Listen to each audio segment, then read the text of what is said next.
Hello friends, स्वागत है आपका एक बार फिर से अपने यूट्यूब चैनल नॉलेज में। यूडाइस प्लस पोर्टल पर हम कक्षा 2 से 12 तक के जो भी स्टूडेंट्स हैं उन्हें किस प्रकार ऐड कर पाएंगे, आज की पूरी प्रोसेस यही है। यूडाइस प्लस पोर्टल पर एक न्यू ऑप्शन स्टार्ट किया गया है, यूडाइस रिलीज रिक्वेस्ट मैनेजमेंट। तो ये ऑप्शन क्या होता है, इसके बारे में आज हम जानेंगे एंड उसकी सहायता से हम किसी भी स्टूडेंट को ऐड किस प्रकार कर पाएंगे, उसकी रिक्वेस्ट कैसे जनरेट करेंगे। आज की पूरी प्रोसेस यही है। सबसे पहले आपको यहाँ पे स्टूडेंट मॉड्यूल में लॉगिन कर लेना है। लॉगिन करने के बाद आपको यहाँ पे करंट एकेडमिक ईयर 2025-26 में एंटर करना है। अब विद्यार्थी को इंपोर्ट कैसे करते हैं उससे रिलेटेड वीडियो में पहले अपलोड कर चुका हूं, तो उसका लिंक मैं आपको डिस्क्रिप्शन में दे दूंगा। अब आपको मान लीजिए कोई विद्यार्थी है जो आपके विद्यालय में टीसी लेके आ गया है, अब वो आपके विद्यालय में अध्ययन कर रहा है। अब उसके जो भी जहां जिस स्कूल से वो आया है वहां से उसका प्रोग्रेशन भी कंप्लीट नहीं हुआ है, कोई और इशू आ गया है, कोई टेक्निकल इशू आ गया है जिस वजह से वो ऐड नहीं हो पा रहा। तो यूडाइस में इसके लिए एक न्यू ऑप्शन रिलीज किया गया है, स्टूडेंट रिलीज रिक्वेस्ट मैनेजमेंट। इस मॉड्यूल के माध्यम से आप आपके विद्यालय से एक रिक्वेस्ट जनरेट करेंगे, जो रिक्वेस्ट वहां पे सामने वाले विद्यालय को प्राप्त होगी जिस विद्यालय में वो पहले अध्ययनरत था। तो वो रिक्वेस्ट जब वो अप्रूव कर देंगे तो ऑटोमेटिक बच्चा आपके यहाँ पे पोर्टल पे शो हो जाएगा। तो आइए यहाँ पे हम प्रोसेस देखते हैं। सबसे पहले आपको यहाँ पे स्टूडेंट रिलीज रिक्वेस्ट मैनेजमेंट वाले ऑप्शन पे क्लिक करना है। जैसे आप इस ऑप्शन पे क्लिक करेंगे दो तरह के ऑप्शन मिलते हैं, with in state and outside state. आपको यहाँ पे विद इन स्टेट वाले ऑप्शन पे क्लिक करना है, देन आपको यहाँ पे गो बटन पे क्लिक करना है। जैसे आप गो बटन पे क्लिक करेंगे यहाँ पे आपको तीन ऑप्शंस मिलेंगे, generate student release request with in state, approve student release request with in state and view student release request with in state. अब हमें यहाँ पे रिक्वेस्ट जनरेट करनी है क्योंकि सामने वाले स्कूल में बच्चा हमारा पढ़ता था पहले, तो अब उसे हमारे स्कूल में एडमिशन ले लिया, तो हम उसके लिए रिक्वेस्ट जनरेट कर रहे हैं कि भाई आप हमारे स्कूल जो भी बच्चा है उसकी रिक्वेस्ट को अप्रूव कर दीजिए। तो generate student release request with in state वाले ऑप्शन पे हमें क्लिक करना है। तो यहाँ पे नोट दिया हुआ है, आप यहाँ देख सकते हैं, to generate the request you need a PAN and DOB of an active student. जो भी एक्टिव स्टूडेंट्स है उसके लिए ये लागू है। यहाँ पे उसका आपके पास परमानेंट एजुकेशन नंबर होना चाहिए, डेट ऑफ बर्थ होनी चाहिए, तभी आप उसकी स्टूडेंट की यहाँ से रिक्वेस्ट जनरेट कर पाएंगे। तो वो जो भी स्टूडेंट है उसका पैन नंबर आपके पास होना चाहिए, तो वो हम यहाँ पे पैन नंबर मेंशन कर देंगे।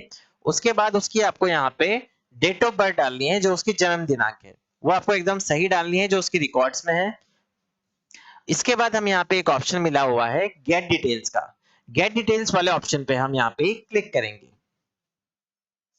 अब आप यहाँ देखेंगे कि गेट डिटेल्स वाले ऑप्शन पे क्लिक करते ही वो जो बच्चा है उसका जो डाटा है वो जिस स्कूल में रजिस्टर्ड है, उन्होंने अभी तक प्रोग्रेशन नहीं किया है, किसी कारणवश यहाँ पे हमारे पास इंपोर्ट नहीं हो पा रहा है, तो अब उसकी डिटेल्स पूरी हमारे सामने यहाँ पे ओपन हो जाएगी कि कौन से स्कूल में है, क्या नाम है, डेट ऑफ बर्थ क्या है, permanent education number, state code क्या है, मदर फादर्स नेम, आधार नंबर, सारी चीजें यहाँ पे आपके सामने आ जाएगी।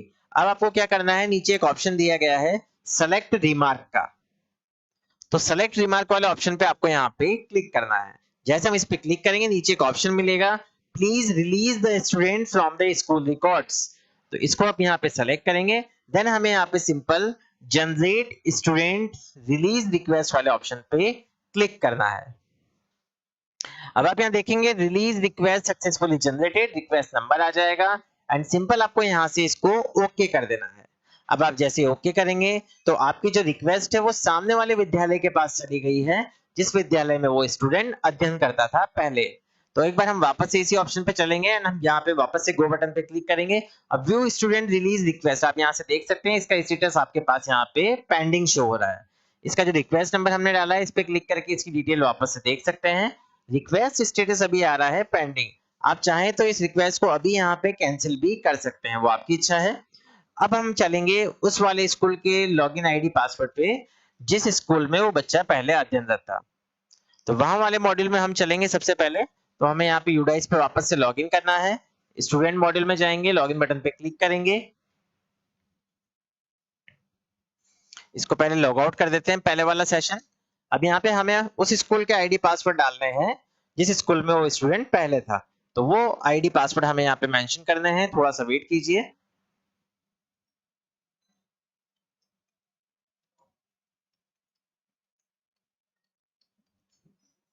इसके बाद कैप्चा कोड डालेंगे, देन हम यहाँ पे लॉगिन बटन पे क्लिक करेंगे।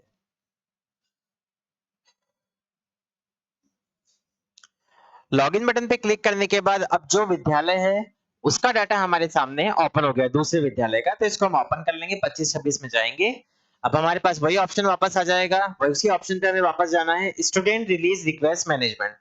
इस पे हम क्लिक करेंगे, वापस से गो बटन पे क्लिक करेंगे। अब हम यहाँ से किसी को रिक्वेस्ट जनरेट नहीं कर रहे हैं, अब जो रिक्वेस्ट आई है वो हमें देखनी है कि वो हमें यहाँ पे मिली है या नहीं मिली है। तो यहाँ पे एक ऑप्शन दिया गया है approve student release request with in state, इस पे हम यहाँ पे क्लिक करेंगे। अब आप देखेंगे कि जो रिक्वेस्ट है वो जो स्कूल ने जनरेट की थी वो हमारे पास यहाँ पे शो हो चुकी है। इसका रिक्वेस्ट स्टेटस दिखा रहा है अभी पेंडिंग। अब यहाँ पे आपको रिक्वेस्ट नंबर वाले ऑप्शन पे वापस से क्लिक करना है। अब जैसे हम इस वाले ऑप्शन पे क्लिक करेंगे आप देखेंगे इसका स्टेटस हमारे सामने ओपन हो गया है। स्टूडेंट का जो स्टेटस है वो एक्टिव है, स्टूडेंट नेम आ गया है। अब इसको थोड़ा सा हम यहाँ पे स्क्रॉल करेंगे। स्क्रॉल करने के बाद अब हम यहाँ पे देखेंगे कि हमारे पास उसके सारी डिटेल्स हमारे सामने ओपन हो गई है। तो हम एक बार पहले कंफर्म करेंगे कि उस स्कूल से कोई रिक्वेस्ट गलती से तो नहीं आ गई है हमारे पास। अगर आ गई है तो उस रिक्वेस्ट को हमें यहाँ से रिजेक्ट कर देना है। एंड वो बच्चा हमारे यहाँ अगर पढ़ता ही नहीं है, सेम उसी स्कूल में हो गया है, तो हमें यहाँ पे सिंपल अप्रूव रिक्वेस्ट पे क्लिक करना है। जैसे अप्रूव रिक्वेस्ट पे क्लिक करेंगे इस विद्यार्थी का डाटा वापस उस स्कूल में चला जाएगा जिसमें वो टीसी लेके गया है, जहां वो वर्तमान में अध्ययन कर रहा है। अभी ये वीडियो मैंने सिर्फ आपको यहाँ पे जानकारी देने के लिए बनाया है, तो इस रिक्वेस्ट को मैं सिंपल यहाँ पे रिजेक्ट कर दूंगा क्योंकि ये बच्चा पहले से इस स्कूल में अध्ययनरत है। यहाँ पे आप कुछ भी रिमार्क डाल दीजिए, the student is presently studying at my school. इसका मतलब है कि वो जो बच्चा है आपके स्कूल में ही पढ़ रहा है। तो आपको यहाँ से इसको सेलेक्ट करना है, देन इसको यहाँ पे सिंपल आपको कंफर्म कर देना है। तो ये जो रिक्वेस्ट है आपने उसकी स्कूल की रिजेक्ट कर दी है। अगर वो बच्चा आपके यहाँ नहीं था, टीसी लेके चला गया था, उस रिक्वेस्ट को आप अप्रूव करते, वो बच्चा वहां पे उसका रिकॉर्ड चला जाता। तो ये पूरी प्रोसेस है कि अगर आपके पास ऑप्शंस अवेलेबल नहीं है ऐड स्टूडेंट्स के, अगर आप कक्षा 2 से 12 में किसी भी स्टूडेंट को ऐड करना चाहते हैं तो आप इस प्रोसेस के माध्यम से भी स्टूडेंट को ऐड कर सकते हैं। स्टूडेंट रिलीज रिक्वेस्ट मैनेजमेंट, ये न्यू ऑप्शन स्टार्ट किया गया है। अगर आपको वीडियो पसंद आया हो तो प्लीज चैनल को सबसे पहले सब्सक्राइब करें एंड वीडियो को लाइक और शेयर करना ना भूलें। Thank you so much.